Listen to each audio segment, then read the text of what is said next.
అందరికీ praise lord. యేసుక్రీస్తు నామములో మీ అందరికీ శుభాభివందనాలు. ప్రియులారా, దయచేసి గమనించండి. కల్వరి శిలువలో ఆయన పలికిన రెండవ మాట మనం గమనిస్తే ఎంతో విలువతో కూడినటువంటి మాట ఇది.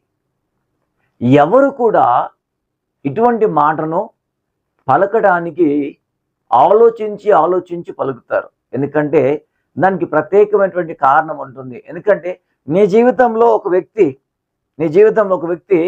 నీ పట్ల లేదంటే అసభ్యకరంగా లేదంటే నీ గురించి చెడ్డగా మాట్లాడినప్పుడు అతన్ని నీవే కానీ నేనే కానీ మనమే కానీ క్షమించలేము. కానీ యేసుక్రీస్తు ప్రభువు వారు కదా, అతని కుడివైపు ఒక వ్యక్తి, ఎడం వైపు ఒక వ్యక్తి, ఇద్దరు దొంగలు ఉన్నప్పుడు చూడండి, ఒక వ్యక్తి యేసు ప్రభుతో తర్కవాదం చేస్తూ నువ్వు దేవుడు అయితే నిన్ను కాపాడుకో, నువ్వు మమ్మల్ని కాపాడలేకపోయావు, నిన్నేం కాపాడుకుంటావు, నువ్వే కాపాడలేకపోయాను అని ఇలా పలు రకాలుగా ఆయనని హేళనగా మాట్లాడాడు. మరొక దొంగ ఉండి యేసు ప్రభువుని కదా ఎలా కొలిచాడంటే దైవంతో కొలిచాడు. అయ్యో, ఆ పక్కన వ్యక్తి మాట్లాడుతూ ఉన్నాడు, అయ్యా ఇది మనకి ఇలా మాట్లాడడం తగదు, ఆయన ఏ నేరం చేయలేదు, ఆయన చాలా మంచి దేవుడు ఆయన అని పక్కన దొంగకి నచ్చజెప్పి యేసు ప్రభు యొక్క గొప్ప ఔన్నత్వాన్ని గుర్తించగలిగాడు.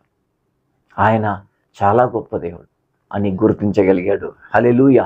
ప్రియులను గమనించిన అందుకే అయ్యా ఒక్కసారి మీతో పాటు నన్ను జ్ఞాపకం చేసుకొని దొంగ అన్నప్పుడు యేసయ్య అంటాడు, నీవు నాతో కూడా నేడు పరదేశంలో ఉంటావు.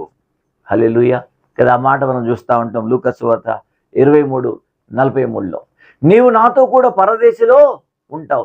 ఈ మాటకు ప్రాముఖ్యంగా ఈ మాట ఏమి సూచిస్తూ ఉందంటే, దేవుని బిడ్డలారా, మనం ఎట్టి పరిస్థితులు ఉన్నా ప్రపంచ లోకమైనటువంటి అందరినీ మనం క్షమించాలి కదా. ఈవెన్ మనం చూస్తే మొన్నటి దినాన ప్రవీణ్ పగడల గారి వారి మారిన వార్త మనం విన్నప్పుడు కుటుంబంలో తన సత్యమని కదా, మేము రివెంజ్ తీర్చుకోము, మేము క్షమిస్తున్నామని ఎంతో గొప్ప విలువతో కూడినటువంటి మాట. అందుకే లోకంలో బ్రతుకాలం అంతా కూడా కదా యేసు ప్రభు ఒక దొంగని క్షమించినట్లు, ఒక పాపాత్ముని క్షమించినట్లు, ఒకప్పుడు మనలో ఉన్నటువంటి పాప జీవితాన్ని ఆయన క్షమించాడు కాబట్టి ఆయన ముందు మనం నిలబడ్డాం. అలాగే మనం కూడా ఇతరులను క్షమించేవారిగా ఉందాం. దేవుడు మరి ఈ మాటలు మనందరి వెనుకల్లో దీవించి ఆశీర్వదించునుగాక.